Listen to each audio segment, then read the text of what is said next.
कभी देश की सबसे बड़ी कंपनियों में शुमार रही सहारा इंडिया आज गर्त में है, क्योंकि फिलहाल इसमें कई लोगों की गाढ़ी कमाई का पैसा फंसा हुआ है। दरअसल मोटा रिटर्न पाने के लालच में लोगों ने सहारा की कंपनियों में हजारों करोड़ रुपए का निवेश किया, लेकिन मैच्योरिटी पर इन कंपनियों ने निवेशकों को पैसा देने के बजाय ठेंगा दिखा दिया। ऐसे में आइए एक कदम बारीकी और आसानी से समझते हैं कि क्या है सहारा सेबी विवाद, जिसमें देश के करोड़ों लोगों का पैसा न तो सहारा और न ही सेबी वापस लौटा रहा है। देश के कई जिले में सहारा में करोड़ों रुपए का निवेश करने वाले हजारों लोग तबाह हो गए हैं। सहारा से बेसहारा बने निवेशक और एजेंट भी भुगतान न होने के कारण डिप्रेशन में हैं, क्योंकि सहारा कंपनी ने आम लोगों को सुनहरे भविष्य का सपना दिखाकर अपना नेटवर्क फैलाया था। लेकिन जब मैच्योरिटी पूरी हुई तो किसी भी निवेशक को अब तक एक भी पैसे का भुगतान नहीं किया जा सका, जिसके कारण एजेंट भी काफी परेशान है।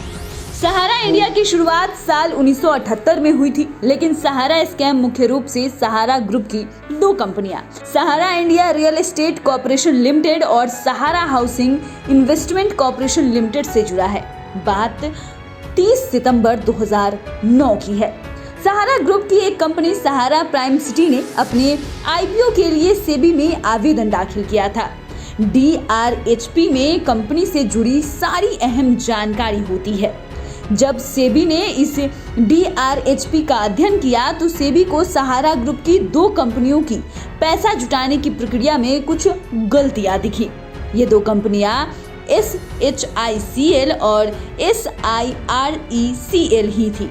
इस दौरान 25 दिसंबर 2009 और 4 जनवरी 2010 को सेबी को दो शिकायतें मिली।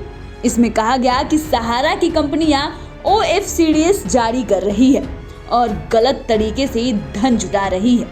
इन शिकायतों से सेबी की शंका सही साबित हुई।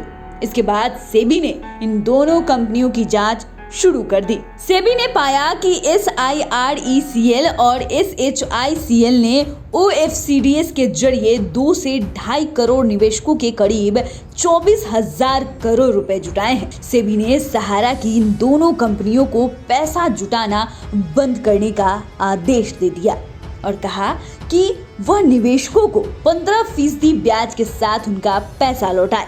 इसके बाद अदालती कार्रवाई का दौर शुरू हो गया। मामला इलाहाबाद हाई कोर्ट से होता हुआ सुप्रीम कोर्ट पहुंच गया। ऐसे भी संभावना जताई गई कि सहारा ग्रुप द्वारा काले धन को छिपाने के लिए बड़े स्तर पर मनी लॉन्ड्रिंग की गई। सुप्रीम कोर्ट ने जब फंड के सोर्स के बारे में सबूत मांगे तो समूह कोर्ट को संतुष्ट करने में विफल रहा। अगस्त 2012 में सुप्रीम कोर्ट ने दोनों कंपनियों को सेबी के साथ निवेशकों का पैसा 3 महीने के अंदर 15% ब्याज के साथ चुकाने का आदेश दिया। साथ ही सेबी को सभी OFCD धारकों की डिटेल प्रदान करने को भी कहा गया। इसके बाद सहारा 127 ट्रक लेकर सेबी के ऑफिस पहुंचा, जिसमें निवेशकों की डिटेल्स थी, लेकिन इन फाइल्स में निवेशकों की पूरी जानकारी नहीं थी। इससे मनी लॉन्ड्रिंग का शक बना रहा। सहारा सेबी को 3 महीने में 15% ब्याज के साथ पैसा जमा कराने में नाकाम रहा। समय के साथ सुप्रीम कोर्ट और सेबी दोनों ही इस मामले को मनी लॉन्ड्रिंग की तरह लेने लगे। उन्होंने सहारा इंडिया के बैंक अकाउंट और संपत्ति को फ्रीज करना शुरू कर दिया। 26 जनवरी 2014 को सहारा ग्रुप के चेयरमैन सुप्रीम कोर्ट के आदेश पर गिरफ्तार हुए। नवंबर 2017 में ईडी ने सहारा ग्रुप पर मनी लॉन्ड्रिंग का मामला चार्ज किया। इस तरह सहारा ग्रुप पूरी तरह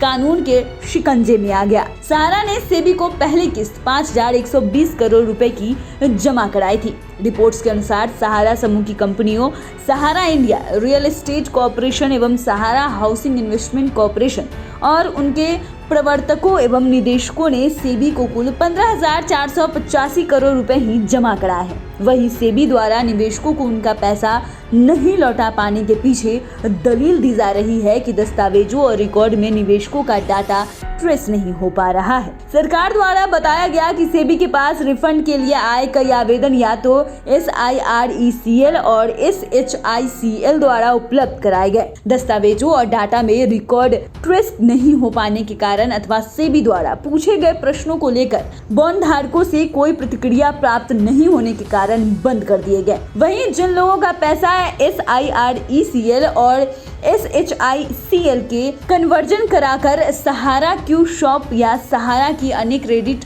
कोऑपरेटिव सोसाइटी में उलझा दिया गया, उनकी मुश्किलें और भी ज्यादा हैं। अब देखना यह है कि सरकार निवेशकों के हित में कोई ठोस कदम उठा पाती है या नहीं। वहीं निवेशकों का पैसा न लौटाने के मामले में सहारा प्रमुख सुब्रत रॉय को सुप्रीम कोर्ट से राहत मिली है।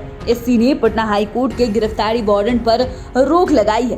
पटना हाई कोर्ट ने आज ही सहारा प्रमुख को गिरफ्तार कर 16 मई को पेश करने के आदेश जारी किए थे। मामले में सुप्रीम कोर्ट ने सभी कानूनी कार्रवाइयों पर भी अगले आदेशों तक रोक लगा दी है। तो फिलहाल के लिए इतना ही। अगर आपने अभी तक चैनल को सब्सक्राइब नहीं किया है तो सब्सक्राइब कर ले। फेसबुक पेज को लाइक करना ना भूले। वीडियो देखने के लिए आपका धन्यवाद।